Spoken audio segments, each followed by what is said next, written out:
Good afternoon, all my student friends. Now we discuss here the London forces. Last time I was discussing concern with the van der Waals forces. There I was discussed two one. One is the dipole forces and second is iron dipole forces. Now here I discuss the one London forces. Then question arises in which of that molecules London forces will be operative.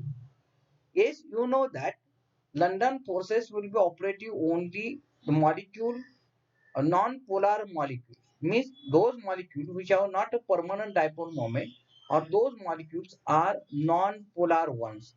Non-polar means that molecule will be formed by the simple combination of the atoms of the elements having a nearly same electronegativity. Then these interactions always present in a non-polar molecule as well as that is the monoatomic gases. Then these forces are always operate only a short range. What is the short range force?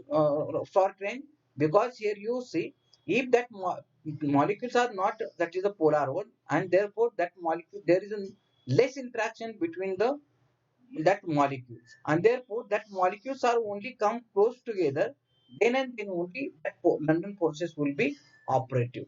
Then these forces is a very weak as compared to the dipole forces or ion dipole forces or the covalent bonding, ionic bonding and as well as the hydrogen bonding. Then approximately energy released during these interactions are between that is a 5 to or 2 to 10 kilojoule per mole. Then here I shown that is the in a diagram that distribution of the electrons around the helium atom. Then you know that nucleus of the helium atom is a center and electrons are revolves around the nucleus.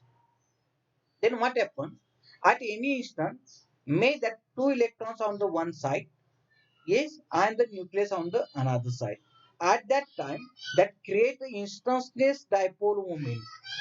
Create a instantaneous dipole moment because unbalanced electron distribution. Like suppose to be I am at the present at the center of the ground and my students are revolves around me at the peripheral area of that ground. Then what happened? Yes, at one instant, all the students on the one side, and therefore that is a negative charge because students are the considered as the electron. I am as a positive charge. Then that induce yes, that is the instantaneous dipole moment. Then what happened? That instantaneous dipole moment, that is negative charge of the one side that electron, is interact with the positivity charge of the another non-polar molecule or that is the another atom. And therefore, what happens is positive charge is interact with electrons of the another atoms and negative charge electrons will interact with another that is the is. That induces that induces the dipole moment in a neutral atom or the non-polar molecule. And there is an interaction between instantaneous dipole and induced dipole. That interaction is known as that is the London forces. Then, but energy concerned with the London forces can be calculated by using the formula E is equal to 2 mu bar alpha divided by R raised to 6. Alpha is the mean instantaneous, mu bar is the mean instantaneous dipole and therefore E is equal to